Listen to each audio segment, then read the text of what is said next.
say the word apocalypse, most people picture the end of the world, right? As a matter of fact, if you Google the word apocalypse and just hit images, it's zombies, meteors, explosions, right? But in the first century, the word apocalypse did not mean the end of the world. It meant to uncover something.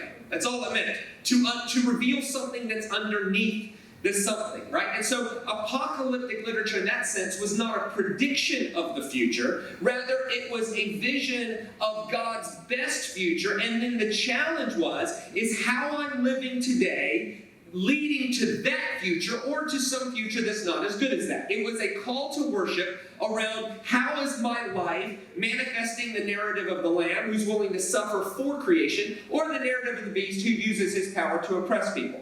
That's the second way to read it. And anybody, if you read it that way, you're my brother, you're my sister. And if the world sees us in conversation about this, may the Christ that holds us all together be glorified more than we need to be right about how we read something. The third way is a hybrid.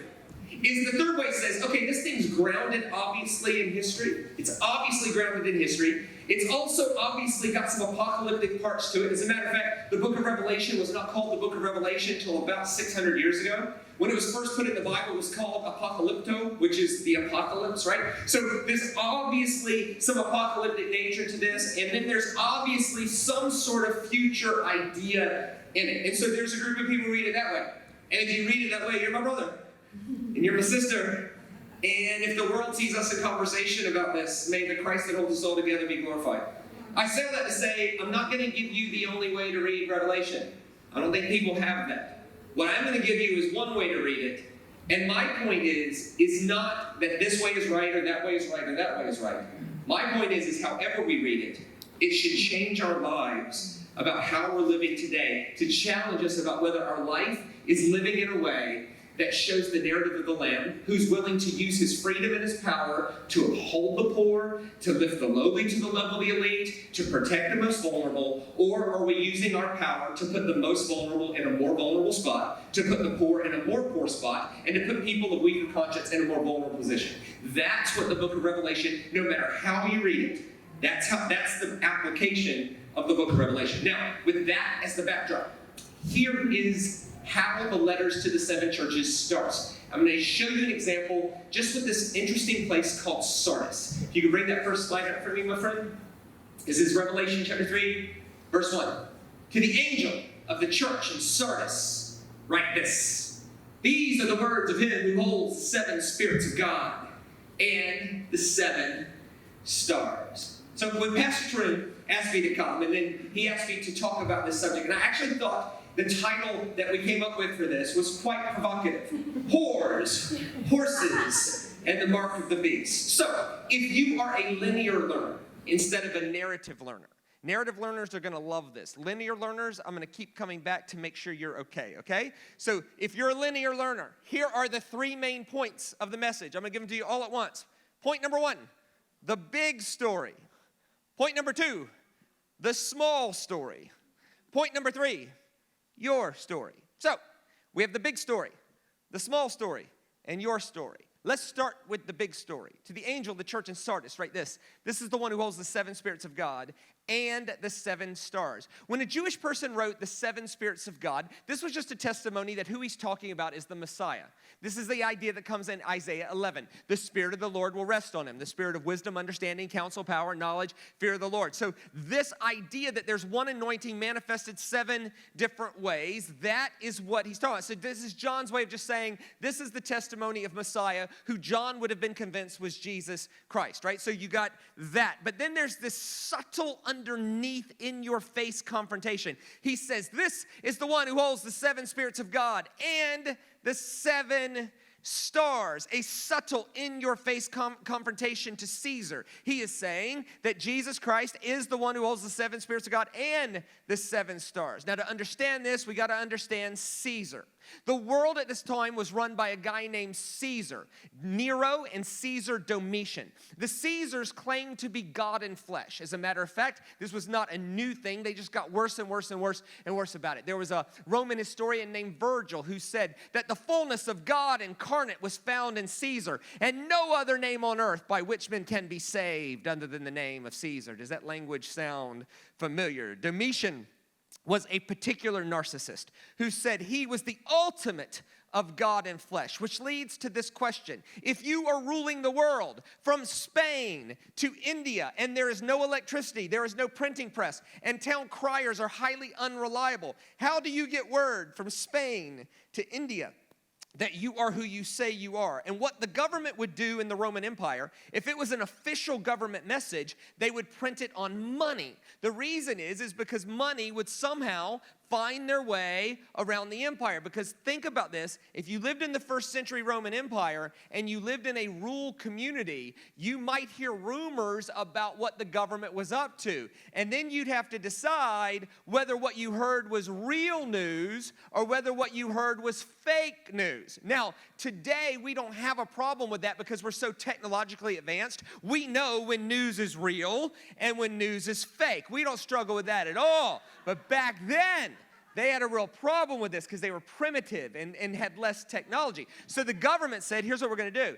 If you want to know if it's really from us, we're going to print it on money. So Domitian had all these coins printed up to his honor. If you're an academic sort of person and a reader, give me 10 seconds here, and I'll give you some stuff to look at. You can read Unholy Allegiances by David De Silva. He's the Dean of Ancient History at Emory University, and that is a book about first century Roman government in Asia Minor, and then he reads the book of Revelation over the top of it. You could also read Revelation for the Everyman by N.T. Wright, or you can read Reverse Thunder by Eugene Peterson, or you can take my word for it. So here is what Domitian did. He started printing up all these coins to build his legacy. And one of the rumors around Domitian was that during the day he ran the world, but at night he sat on top of the world, holding the world in place by juggling the 7 stars. Again, how do you get this message around? Well, you print it on money. I happen to have a picture of that coin. Next slide. This is the Domitian 7-star coin. That is Domitian sitting on top of the world, perhaps as the Gerber baby. I have a theory. My theory is whoever minted this coin got killed, because that is not a very flattering look at Domitian. If you start at 10 o'clock and read...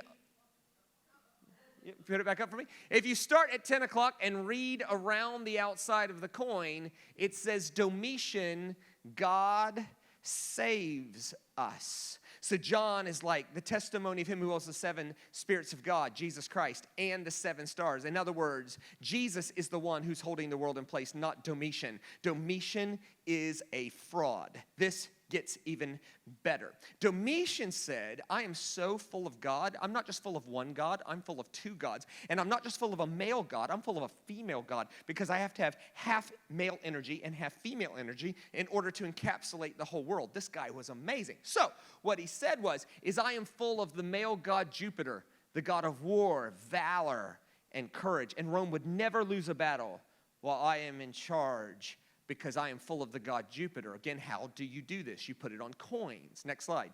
This is the Domitian coin of Jupiter. Again, I think the coin minter got the message, and he made a much more flattering picture of Domitian over there. On the head side, that is Domitian. On the tail side, that is the god Jupiter, the god of war, valor, and courage. But that is not enough.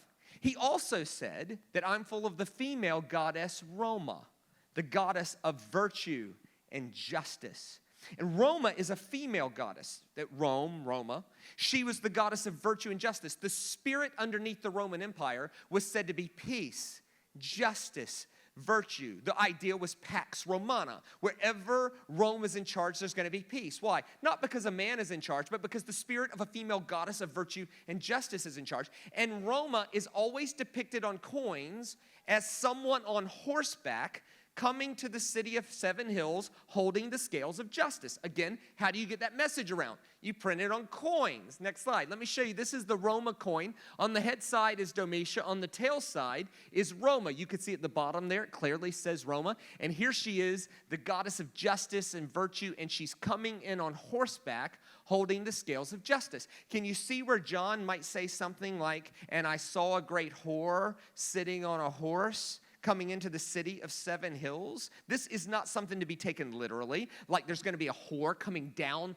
from the sky on a horse. My God, I hope that's not literal. Can we just all agree together? There's nothing scarier than a whore on a horse. That would be frankly terrifying. Can you imagine that? Oh my God, it's a whore on a horse. And it's just, right? Like that would just be frankly terrifying. This is something far deeper than that. This is John going, hey, the spirit underneath the Roman Empire claims to be a spirit of virtue and justice, but not only is she not virtuous, not only is she not justice, not only is she not pure, she's the opposite of virtuous. She's a whore. This is like an in-your-face confrontation to the spirit underneath the Roman Empire, and he's contrasting the spirit of the Lamb with the spirit of the beast. The beast claims to be peaceful and virtuous and justice, but it's actually run by a spirit that's a whore. This is an in-your-face confrontation to the whole thing. This thing gets worse. The Domitian was this big narcissist. And essentially, the head of mercantilism in the Roman Empire was in a place called the Agora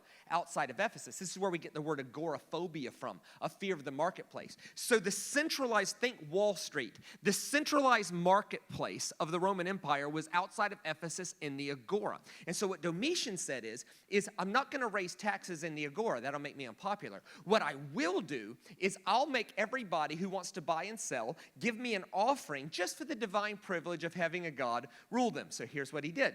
Outside of the Agora, there was a huge pantheon of the gods. And so what he did was an outdoor thing. He put a ceiling over the top of the pantheon of the gods, and then on top of that roof, he put a 28-foot-high statue of himself. And he said, see, not only am I the King of Kings, but I'm the Lord of Lords. I'm the God of gods. And if I wasn't the God of gods, those gods would have stopped me. But since they didn't stop me, it proves that not only am I the King of Kings on the earth, but I'm the Lord of Lords in the heavens. And so he did this thing, and everybody bought it, except for this group of Jews who just thought they were a bunch of statues. So what happened is that the Agora was easily accessible from sea in the Mediterranean or by land. So whether you were coming from China and India, or whether you were coming from Spain and France, you would come together at the Agora, and you would buy, sell, and trade, and then you would take the goods back to your home country and buy and sell it for a profit. And so what Domitian did is he set up 4 churches around the Agora, ecclesias,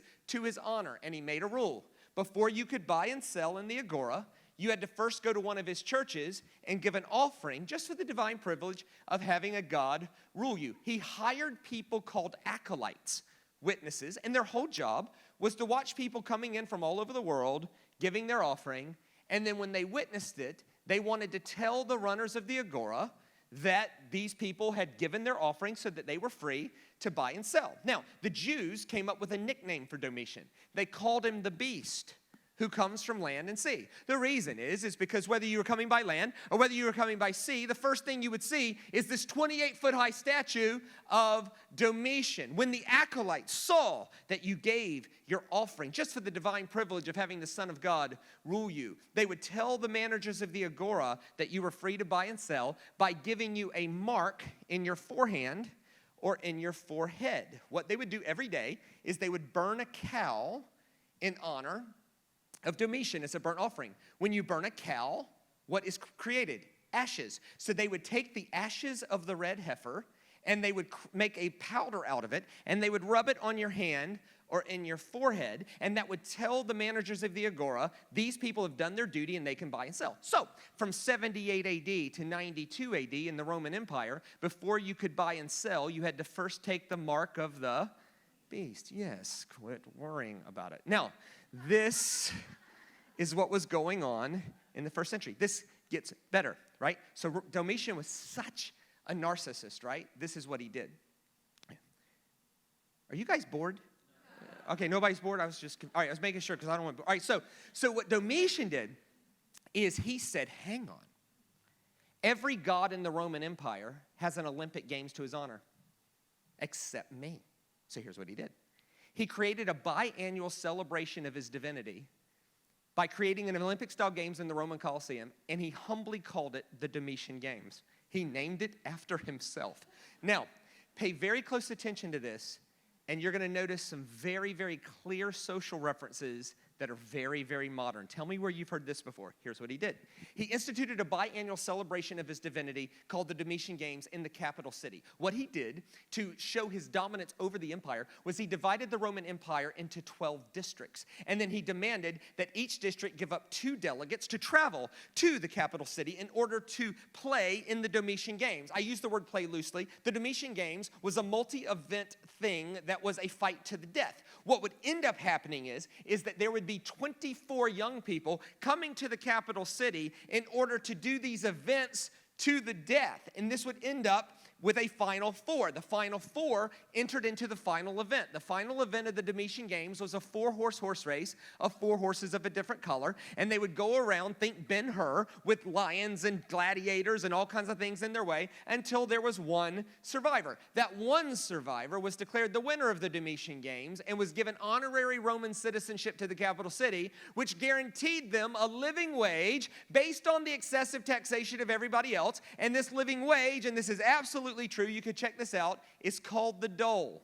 So what they did was, it's true, absolutely true, they called the living wage of the capital city the dole. That was the excessive taxation of everybody else. And if you won the Domitian Games, you got this. When you attended the Domitian Games, you were given 2 gifts, a white robe and a gold crown. The reason is Domitian wanted to create the greatest choir ever created to sing his praises. So you would come to the opening ceremony of the Domitian Games, and you would sing a hymn of praise. It went like this: "We praise you, O Domitian, O Son of God, for you alone are worthy of all honor and glory and power and blessing. We praise you, O Domitian, O Son of God, for you alone are worthy of all honor and glory and power and blessing." And then at the end of the song, you would cast down your golden crowns at his feet. Think about your Roman Empire movies. The Caesar is standing in the Colosseum, and people are showering him with gifts. By the way, Domitian was such a narcissist, he paid 24 people to follow him around and tell him how awesome he was, right? Think about Revelation. What does John say? "And I saw the 24 elders sitting around the throne, and we were given white robes and gold crowns, and we were casting down our golden crowns around the glassy sea, but we were singing a new song." In other words, I've seen how this ends, and Domitian doesn't get the last word. Jesus does. Keep going. Keep your head up. Keep going. Keep going. This would happen until 23 people were dead, and one was declared the winner of the Domitian Games. You have 23 dead bodies. The last scene of the Domitian Games was 2 characters, one called Death and one called Hades, and they would come in on horseback and clean up the dead bodies. Can you see where John starts saying, like, I saw Death and Hades descending on horseback? This went on from 78 AD to 92 AD. In 94 AD, a young lady from District 12 took on the capital city with a bow and arrow. This. Okay, 10% of the room got that. Okay, that is clearly a Hunger Games reference. Nonetheless. And by the way, I made that last line up. Everything else was true. The last line I made up for comedic reasons, and that just went right over your head. That's okay. So that is the big story. Second point, the small story. The small story is specifically about a place called Sardis, to the angel of the church at Sardis. Write this. Next slide. Let's look at Sardis. Sardis was an important part of the Lydian Empire in Persia. It was on the main road from Ephesus to the main parts of Asia Minor, thus making an important center for buying and selling. It was built as a lower city and an upper city, 1,500 meters high. The only thing I've ever seen close to Sardis in today's world is Cape Kidnappers in New Zealand, where they found a flat spot 1,500 meters high. They built a golf course. That was the idea. So the idea is Sardis, if you lived down there, you were sort of a poor ilk, but the rich of the rich of the rich of the rich of the rich of the rich of the rich, they lived in the upper city, 1,500 meters high up a straight rock face. And that was a very, very secure sort of place to live. Next slide. So Sardis it's got its mojo underneath the king Croesus. Croesus was the richest guy who's ever lived, or at least in the discussion for it. As a matter of fact, the metaphor is still around today. You might see on the news, if someone's really rich, they might say they're rich as Croesus. Croesus was, look, who knows how rich he actually was, but if you're in the discussion for the richest man who's ever lived, very rich. So Croesus did a couple cool things. It was the first place in the world to master the art of spinning wool. Movies set before the time of Croesus, people are wearing whole animals. Croesus is like, hang on, if we shear the sheep and spin the wool into fabric, the next year the sheep will grow again, and you'll have a renewable energy source, right? It's like, wow, right? The Kiwis were like, duh, right? But Croesus done that a long time ago. It was the first place to mint coin in such a way that standardized the amount of gold in each coin. Otherwise, there was so think about that. If you own the technology to mint coin in a standardized way, who wants you to print their money? Everyone. And who's going to get a small cut of every coin? Croesus, he is landing on his feet. This gets better, right? After he did that, he found, next slide, he found the largest deposit of gold ever found in the history of the world up to that time underneath his feet in the upper city. Talk about landing on your feet, right? Now, if you standardize minting coin and then you find the largest deposit of gold ever in the history of the world up to that time, who wants it? Everyone. So what he did was he had to build an army to protect his thing. He also built a 40-foot high wall on top of the 1,500-meter rock face to further protect the upper city. And he famously declared Sardis impenetrable, absolutely unconquerable. The reason is because no matter where you're coming from, you're covered from an elevated position, with the archers and stuff. So this is before aircraft. You're not going up that rock face. Impenetrable. Here's the problem. It kept getting robbed. Next slide. In 546 BC, Cyrus the Persian attacked and plundered the city with a surprise attack. Here's what he did. He sent spies to find a way into Sardis. And here's how the story goes. There was an army guy in charge of watching the wall of Sardis. Would you agree with me that if your job is watching the wall of an impenetrable city, that is a boring job? And the way it goes is that this man fell asleep and his head bobbed and his helmet came off his head. And instead of going into the city 40 feet down, it went outside the city 1,500 meters down to the valley below. Instead of facing discipline for falling asleep, he went down to the valley below to fetch his helmet. The way he did that was Croesus dug a secret tunnel from the middle of the city down through the rock face to bypass the road for use by the army. He goes down there and fetches his helmet, not knowing there were two Persian spies looking for a way in. He unknowingly leads them into the entranceway to a secret tunnel that bypasses the wall and comes up into the middle of the city. So in 546 BC, Cyrus the Persian sends a special forces platoon into Sardis, not to conquer it. That would be dumb. He sent it in the middle of the night while everyone was asleep, and he robbed them blind. In 398 BC, Antiochus the Great performed a surprise attack through the same tunnel. And then in 334 BC, Alexander the Great did it again. In other words, every time a generation died off that lost their urgency, they fell asleep, became complacent, and everything got robbed. Which leads me to this. Is Sardis that much different than Australia? Let me tell you what Sardis was. Sardis was one of the most affluent places on the earth, one of the most secure places on the earth, that was protected by one of the most powerful political engines on the earth. Sounds like Australia to me. A top 10 most affluent place on earth, that's Australia. When I hear Australians complain about Australia, are you kidding? Like, where are you going to go? Option B will suck worse, right?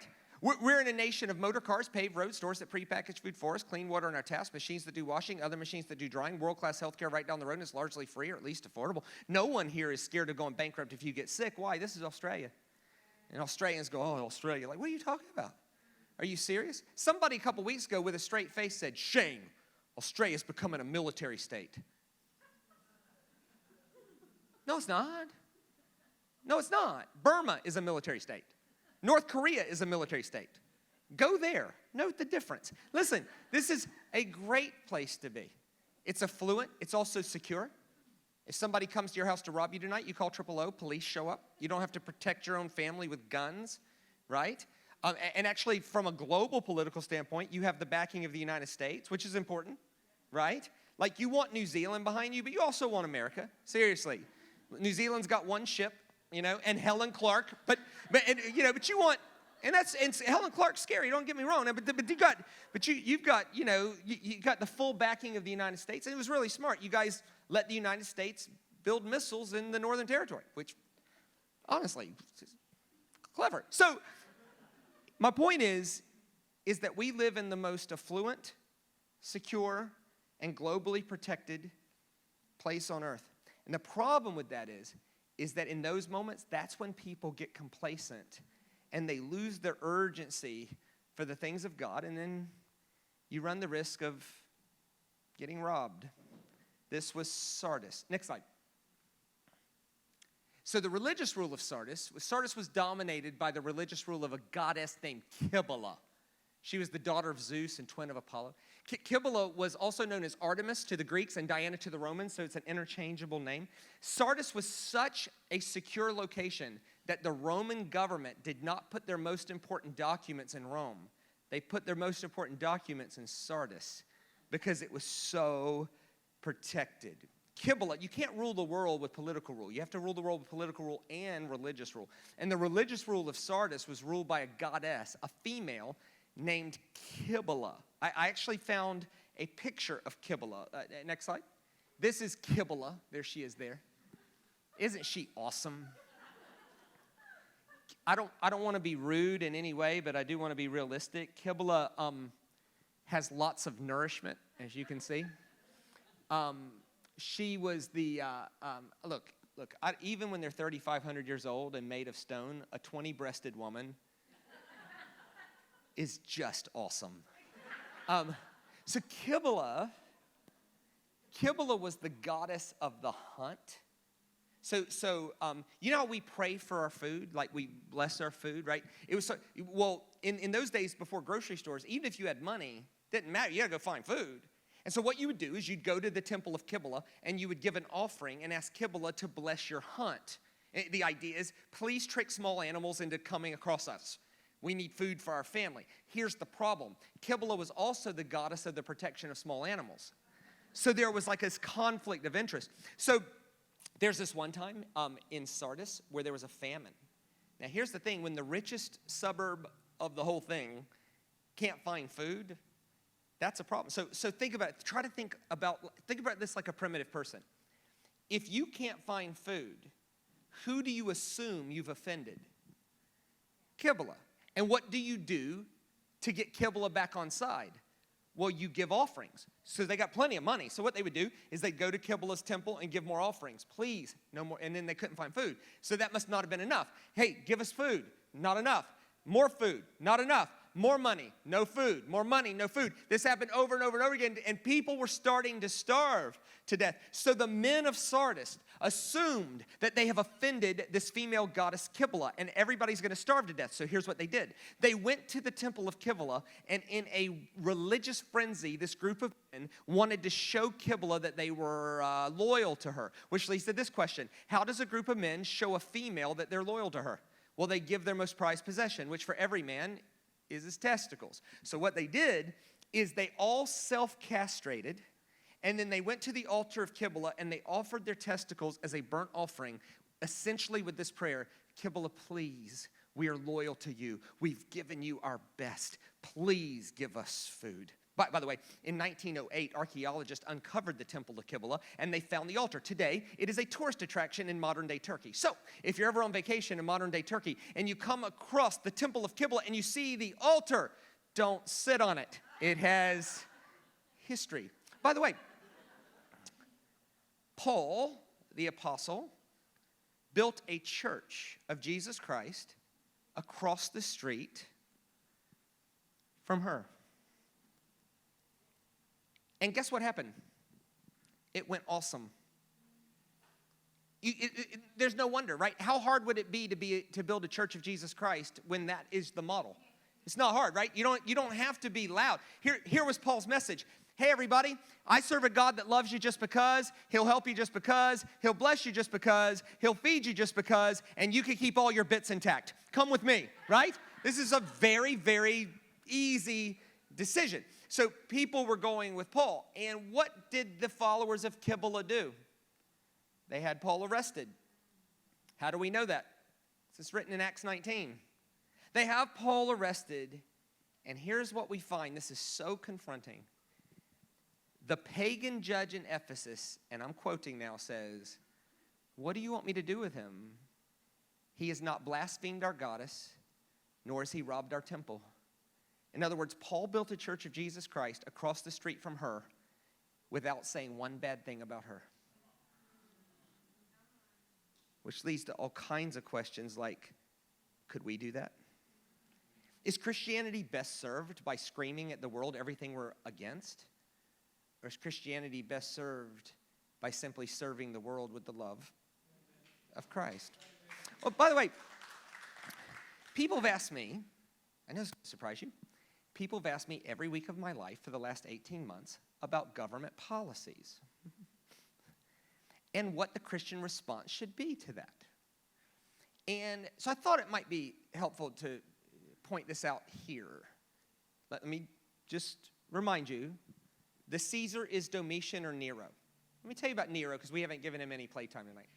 Nero said he was God in flesh and was so offended by the worship of Christ that what he did is he ordered the arresting of Christians. If you got caught practicing Christianity under Nero, he would arrest you, and he had this ritual. He would take a stick and he would run it up your rear end. He would run it into your rectum until you died. And then he would set you up like that, cover you in tar, and use you as a human candlestick to keep his backyard alight, okay? So whatever your problem is with ScoMo, not Nero, okay? Like people say, oh man, Australia's the worst it's ever been. No, it's not. Nero, and so the first century Christians wrote to Paul and said, what should we do about all this? I mean, they're running sticks up our butts and stuff. It's just a terrible thing. And so Paul, in that context and in her context, writes this instruction to Titus. And I want to, my friend, if you could bring that Titus scripture up that we talked about. This is Titus chapter 3, and I just want us to wrestle with this. This is a trustworthy saying, and I want you, this is Titus 3, verse 8.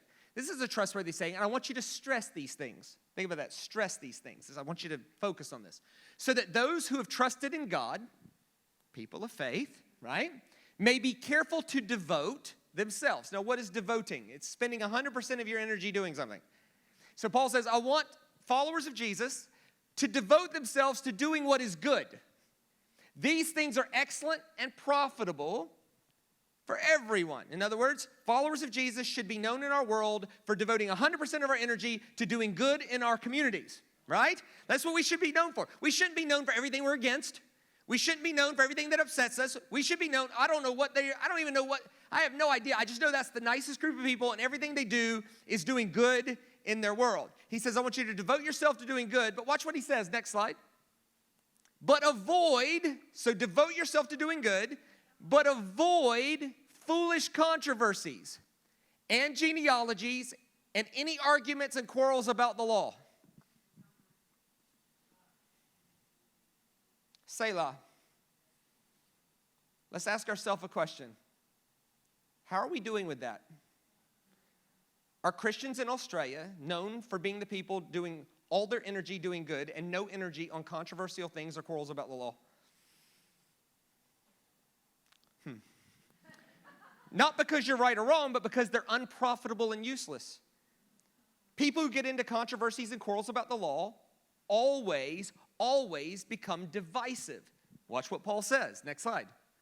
Warn a divisive person once, and then warn them a second time. After that, defriend them. Stop looking at their news feed. Don't look at their Instagram. Have nothing to do with them.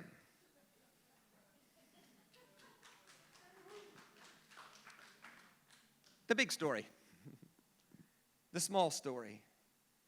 I would make a case that if this is Paul's attitude to Nero, I would say his attitude towards ScoMo would be roughly the same.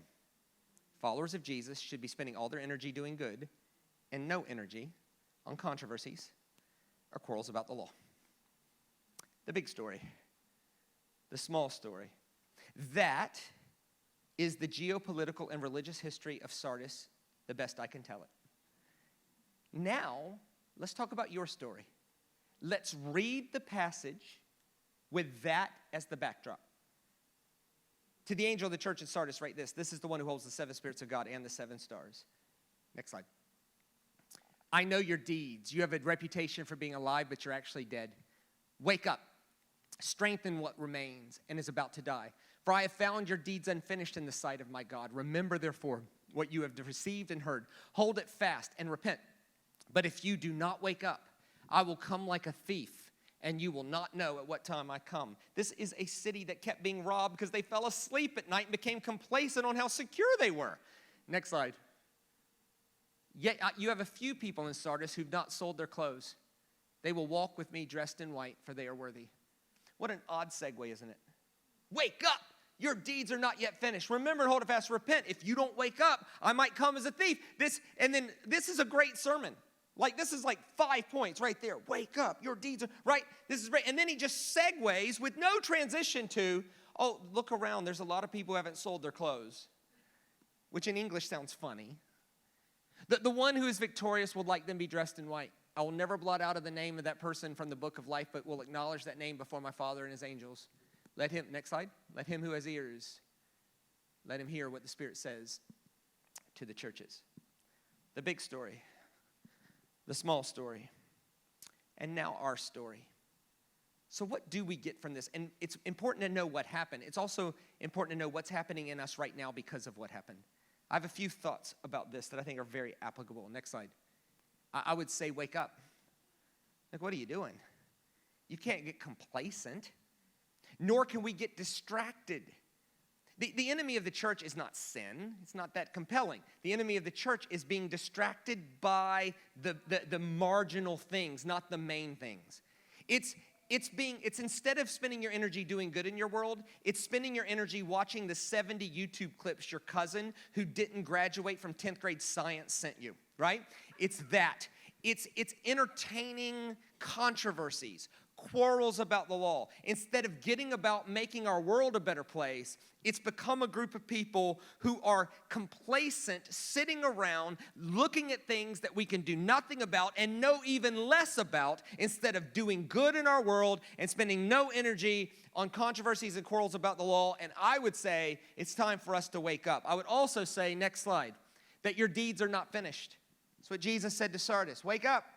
Your deeds are not yet finished. God is not done with you. Christianity is not an exercise in going to heaven when we die. Like, if everything in our faith is sitting around waiting to go to heaven, that's boring. Unless you're 107. If you're 107, you sort of wait to go to heaven when you die. It's coming quickly. But if you're not, that means you woke up today with infinite possibilities. And God is not done. And Paul is pretty clear about this, and so is Jesus. Spend all your energy doing good in a way that profits everybody, and no energy on controversies or quarrels about the law. That these things put us to sleep, and that worse, they divide us. And then if the world sees us in conversation, may the Christ that holds us all together be glorified more than someone needs to be righted about their opinion, right? It's time for us to wake up and realize our deeds are not yet finished. There's tons of good to be done in our world. I would say number 3, remember and hold it fast. See, when everybody in here, when you came to Jesus, everybody's story is different. And if you're watching on that camera right now, your story is different. But here is the one thing that unites us all. Everybody who came to Jesus by responding to God. That's what you did. You responded. And then the key to it is to keep responding.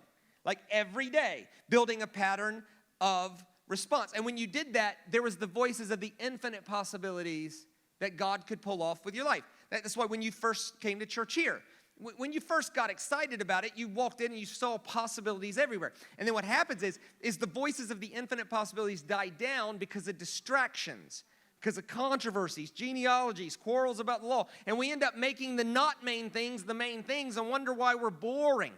It's not even that we're right or wrong, it's we're boring. And boring's worse than wrong. Boring's worse than right. Boring is just boring and divisive. And what my prayer for you tonight is for you to be encouraged to come back to the voices of the infinite possibilities that God has for you. I'd say a 4th thing, next slide, repent. It's not a shame-based thing. It just simply means to return to your dream, to come back to what matters. For Sardis, and I think for Springwood, Meadowbrook, Logan, this area, I would say, Jesus would say, wake up. Your deeds are not yet finished. Get about devoting yourself to doing good in your world and stop focusing on controversies and quarrels about the law. They're unprofitable and useless and divisive. It's time for us to wake up, realize our deeds aren't finished. There's tons of good we could do. To remember and hold it fast and return. But then there's this one subtle thing I want to point out before we go, and that is this. Next one. To be encouraged by each other. It's such a subtle line.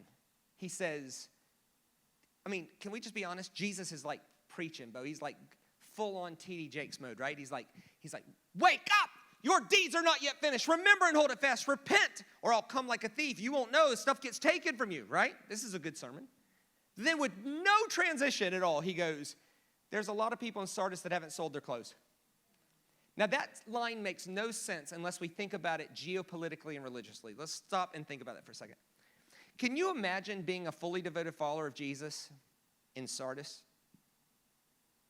Like you thought Logan was hard? I had somebody with a straight face tell me last week, Christians are persecuted in Australia. No. Your definition of persecution is loose at best. Sardis, yes. If you got caught worshiping Jesus in Sardis, they ran a stick up your butt. That's persecution. They set you on fire and used you as a human candle. That's persecution. But beyond that, could you imagine trying to pervade a worldview that said this? There's no class systems. Like the Roman Empire was a 9-layered class system. And the first class people were more human than the second, and the second than the third. And it was not illegal for a second class person to rape an 8th class person because they were fundamentally less human. Can you imagine coming into Sardis with actually there's one God holding the whole thing together, and you can't mistreat people who are less class than you? You can't do that. You can't treat women worse than men. You can't treat blacks worse than whites. You can't treat the poor worse than the rich because there's one God holding the whole thing together. That's a revolutionary message that would not have been very popular in Sardis because they were class 1. You imagine trying to explain to your neighbor why you're not suing someone and taking financial advantage of them and using your power to hurt them. You imagine trying to explain to people in Sardis why you use your freedom and your resources and your power to protect the most vulnerable, to lift the lowly to the level elite instead of manufacturing and solidifying your own power. You imagine walking out of your front door in Sardis and Kibla has ordered an open-aired orgy to her honor again. You imagine trying to explain why you don't violate women by treating them as objects for worship. You don't do that. You don't do that. Why? Because there's a spirit of God in that woman, right? You don't do these things. At some point, you would start thinking you were by yourself. You'd start thinking no one else is living like this. Because remember, in Sardis, you weren't allowed to announce what you believed.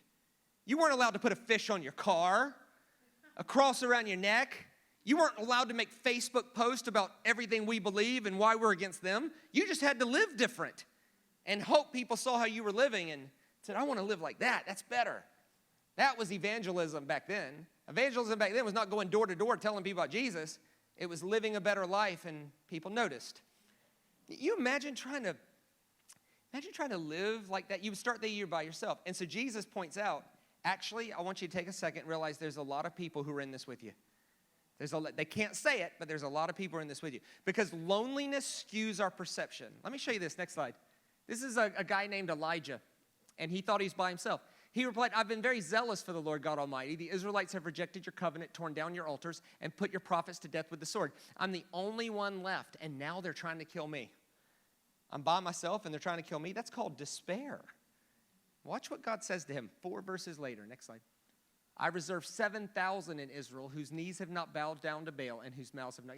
In other words, if you lift your head up long enough to look around, you're going to notice there's a lot of people who are holding the values you do. You know what happens in our world, especially with social media? The minority who have the craziest views end up having the loudest voices. But you know what? They're the minority, and they're full of it. The truth of it is that there are people in this room who are fully devoted followers of Jesus, who are trying to live with our community in mind, who are trying to lift the lowly to the level elite, who are trying to use their freedom and their resources to protect the most vulnerable and lift the lowly to the level elite and bring justice to the poor and the afflicted. And that's the people in this room. But if we ever think, I'm by myself, no one else is with me, we lose our perspective. And the problem with a meeting like this is that there's a way you can come and have a meaningful experience with God. I think the young man and the team did a great job trying to lead worship tonight. I thought they brought great energy and passion and professional. I thought it was very, very good. I think the preaching was at least average, right? But there's a way that you can come and experience all this and learn a lot and experience a lot and leave feeling lonelier than ever before. And that's a problem. So my altar call tonight is this. During the coffee time and whatever you do for fellowship, after you buy first and then chat second, I want you to find someone that you know well enough to be real with, so it's not fake. And I just want you to encourage them. And I want you to do it normal. Don't say God said. Sometimes it means more coming from you. People know God loves them. They wonder if you do. Don't have your left eye twitch. Don't do it in tongues.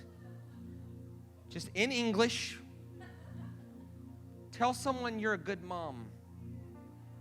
Hey, you know that medical thing you're waiting on? I can't do anything to fix that.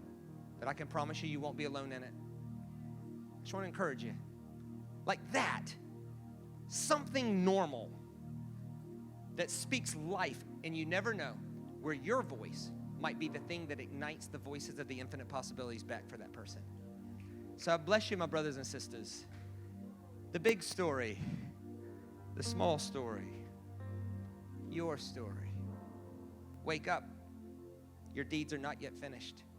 Spend 100% of your energy doing good in your world and no energy on controversies or quarrels about the law. I set you free from ever having to listen to one more YouTube clip that your cousin sends you. Just get about doing good and zero energy on controversies or quarrels about the law, and let the voices of the infinite possibilities rise inside of you, because you're not alone. The voices of the marginal, of the people on the margins, let them be as loud as they want. It doesn't matter. We're going to spend 100% of energy doing good, zero energy on controversies or quarrels about the law. And we'll be surprised how much difference we'll make in our world when we do that. May your life clearly tell the narrative of the Lamb who used his power to serve the world instead of the narrative of the beast who used his power to oppress them. May we live that out loud without having to ever tell anybody what we believe. They'll see it with how we live. I hope Jesus got bigger for you, the cross worked better, the resurrection is central, and scriptures got bigger, not smaller. I promise you, I'd get you out of here by 8 o'clock. I'm 2 minutes late. You don't look too upset. But if you are, peace between us is the most important thing. Grace and peace, everybody. God bless.